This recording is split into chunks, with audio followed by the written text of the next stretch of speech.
오늘 성경 말씀은 베드로전서 4장 12절에서 16절입니다. 기독교인들이 예수님을 믿으면서 가장 믿음이 흔들리기 쉬운 때가 고난을 만날 때입니다. 그리고 성도가 고난을 받고 또 그 고난이 길어지는 것에 대해서 우리는 이상하다고 생각합니다. 왜냐하면 하나님께서 성도들의 고난을 해결해 주시지 않고 그대로 내버려 두시기 때문입니다. 초대교회의 성도들도 예수님을 믿는다는 이유로 박해를 받았습니다. 그때의 고난이 얼마나 힘들었는지 사도 베드로는 이를 불시험이라고 말하고 있습니다. 그때도 그리스도인들에게 고난이 있을 때 이상하게 여겼던 것 같습니다. 그런데 사도 베드로는 그러한 시험을 당하는 것에 대해서 이상한 일이라고 그들에게 말하지 않습니다. 오히려 그러한 불시험 당하는 일에 대해서 이상하게 여기지 말라고 하였습니다. 즉 예수님을 믿는 성도가 불시험을 당하는 일은 이상한 일이 아니라 오히려 당연한 일이라는 것입니다. 초대교회 교인들이나 현대 교인들이나 때로는 예수님을 믿음으로 말미암아 당하는 불시험들이 있습니다. 그런데 우리가 불시험의 정체를 알지 못하면 그것처럼 이상한 일이 없을 것입니다. 즉 예수 그리스도를 믿고 구원받은 사람들, 하나님의 백성, 자녀가 된 사람들이 왜 고통을 당하도록 하나님께서 내버려 두시는가라고 의문을 가집니다. 그러나 우리가 베드로와 같이 그 고난, 불시험의 의미를 알게 되면 그것이 이상한 것이 아니라 당연한 것임을 알게 됩니다. 그리고 그 시험이 얼마나 유익한지도 깨닫게 됩니다. 오늘 말씀을 통해서 우리가 성도로서 당하는 고난이 어떠한 의미가 있고 하나님께서는 그 불시험을 통해서 무엇을 이루려고 하시는지에 대해 알아보겠습니다. 우리가 당하는 불시험은 이상한 일을 당하는 것이 아니라 하나님의 분명한 목적을 이루는 일입니다. 베드로는 우리에게 불시험이 오는 이유가 있는데 그것은 우리를 연단하기 위해서라고 말합니다. 연단이라는 것은 페이라스모스라는 헬라어인데 이 말에는 훈련이라는 의미가 담겨 있습니다. 훈련을 대표하는 것은 아마도 군대일 것입니다. 어떤 사람이 군대에 들어가게 되면 그 사람은 철저하게 훈련을 받습니다. 기초훈련을 통해 군인으로서 기본적으로 갖춰야 할 체력과 전투 능력을 기릅니다. 하지만 이 훈련 과정은 정말 하기 싫고 고통스럽습니다. 군인이라고 총 쏘고 싸우는 법만을 훈련하는 것이 아닙니다.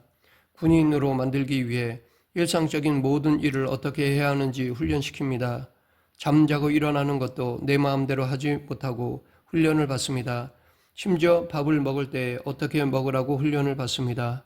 그러한 것들이 힘들고 고통스럽기도 하지만 그 훈련의 과정을 거쳐야 제대로 된 군인으로서 자기 역할을 감당할 수 있습니다. 이처럼 하나님께서 성도들에게 불시험을 주시는 것은 우리를 괴롭히기 위한 것이 아닙니다. 그 불시험을 통해서 만들고자 원하시는 모습이 있기 때문입니다.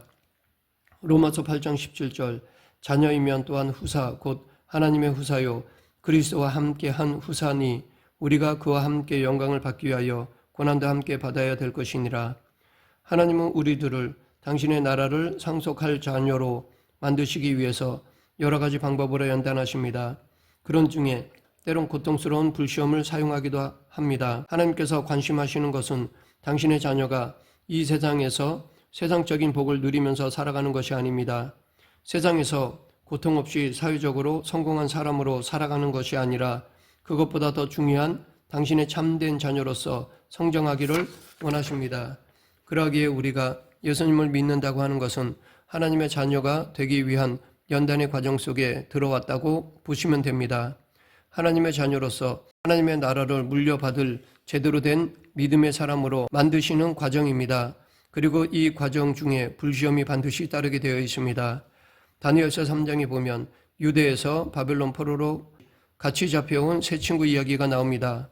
바벨론 왕 느부갓네살이 금으로 신상을 만들어 바벨론의 두라 평지에 세웠습니다. 그리고 모든 사람들에게 명령하기를 악기 연주 소리가 들리면 그 금신상에 절하라고 하였습니다. 그렇지 않으면 즉시 극렬히 타는 풀무불에다 던져 넣겠다고 하였습니다. 그런데 사드락, 메삭, 아벳느고는 그 신상에 절하지 않았습니다. 하나님의 백성이 우상에게 절하는 것은 하나님에 대한 믿음을 저버리는 죄악이기 때문입니다. 세 친구는 불문불에 들어가기로 결단하였습니다. 왕이 이제라도 금신상에게 절하면 불에 넣지 않겠다고 회유하였습니다. 그럼에도 그 세 친구는 우리 하나님이 우리를 극렬히 타는 불문불 가운데서 능히 건져내시겠고 왕의 손에서도 건져내실 것입니다. 그리 아니하실지라도 왕이여 우리가 왕의 신들을 섬기지도 아니하고 왕의 세우신 금신상에게 절하지 아니할 줄을 아옵소서라고 하였습니다. 비록 세 친구가 하나님을 믿는다는 이유로 불시험을 당하게 되었지만 그들은 그 시험을 통하여서 자신들의 믿음을 더욱 확실히 드러냈습니다. 이처럼 지금도 예수님을 믿게 되면 다른 사람들보다 더 많은 고난을 받게 됩니다.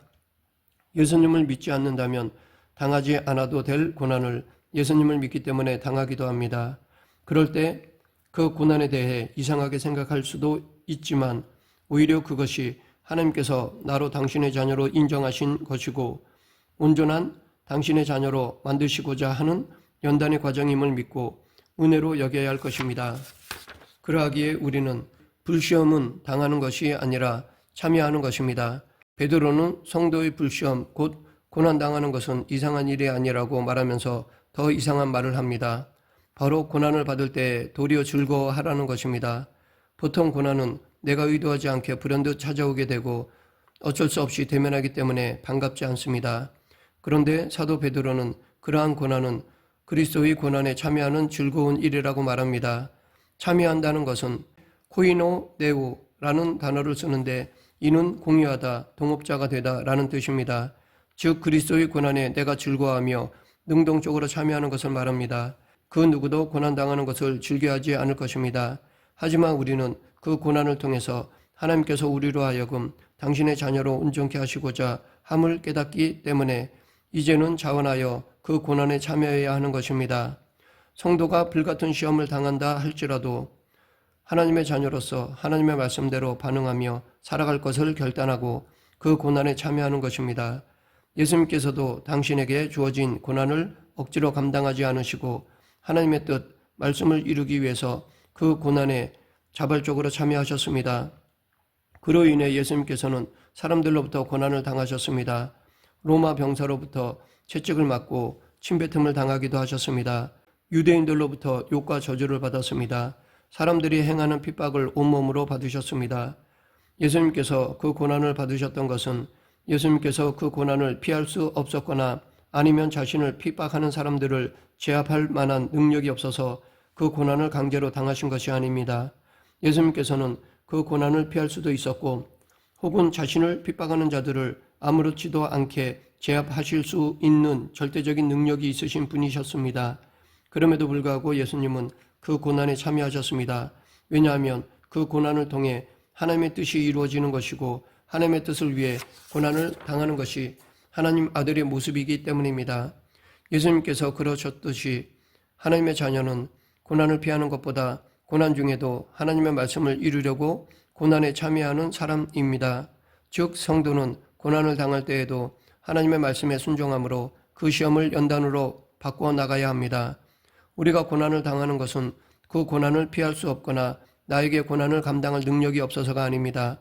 고난 중에서도 하나님의 말씀에 순종하기 위해 그 고난을 피하지 않고 맞아들이는 것입니다. 하나님의 자녀는 고난 중에서도 하나님의 말씀을 이루기 위해 자원하며 참여하는 사람입니다. 고난 중에서도 내 감정과 생각대로 반응하지 않고 하나님의 말씀대로 반응하기 위해서 그 고난을 자원하여 참여하는 것입니다. 그러면서 더욱 하나님의 자녀가 되어가는 것입니다.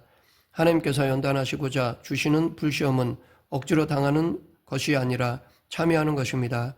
하나님의 자녀가 되기 위해 스스로 그 고난에 참여하여 하나님의 뜻을 이루는 것입니다. 16절 만일 그리스도인으로 고난을 받으면 부끄러워하지 말고 도리어 그 이름으로 하나님께 영광을 돌리라. 사도 베드로는 그리스도인으로 고난을 받은 즉 부끄러워 말고 그 이름으로 하나님께 영광을 돌리라고 하였습니다.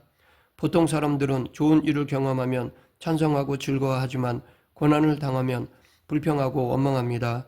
하나님이 신자에게 원하시는 것은 고난 가운데서도 즐거워하며 당신께 영광을 돌리는 것입니다. 하나님의 자녀로 고통 가운데 훈련받은 사람은 어떠한 순간에도 하나님을 찬양하며 영광을 돌리는 자입니다.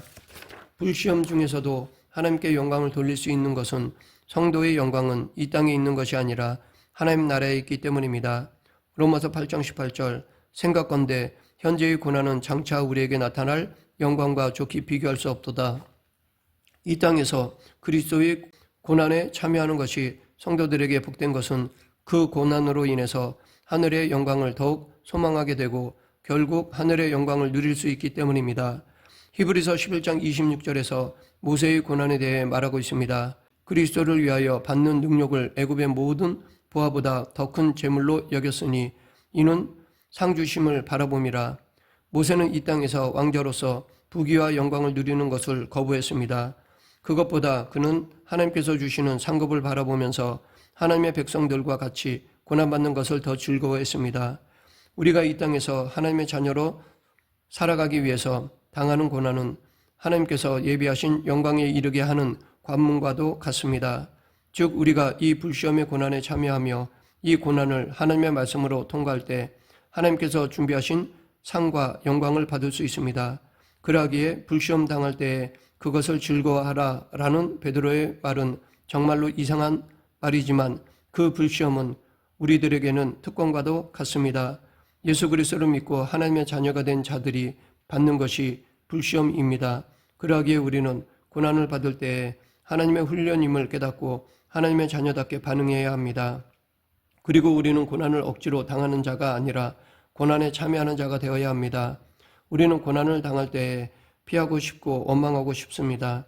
하지만 하나님은 우리가 고난을 당할 때에 우리가 하나님의 말씀으로 반응하며 그 고난에 참여하기를 원하십니다.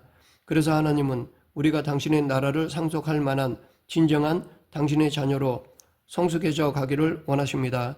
그리고 하나님은 성도들에게 불시험의 시련을 주심으로써 성도가 이 세상이 아니라 하늘의 상급을 바라보기를 원하십니다. 그리고 우리가 하나님께 늘 영광을 돌리는 자로 살아가기를 원하십니다. 말씀을 맺겠습니다. 예수님을 믿는 이들에게는 늘 불시험과 같은 시련의 과정이 있기 마련입니다.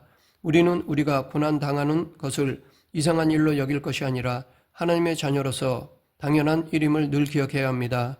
우리 모두 우리에게 닥치는 고난을 하나님의 말씀을 가지고 그 고난에 참여하여 그 시험을 이김으로 하나님의 나라를 상속할 하나님의 자녀임을 증거하는 그리스도인이 되길 간절히 축원합니다. 기도하겠습니다. 사랑과 은혜가 풍성하신 하나님 아버지, 예수님으로 말미암은 고난을 기쁨으로 받아들이고 믿음으로 극복하는 성도가 되게 하여 주시옵소서. 예수님 이름으로 기도드립니다. 아멘.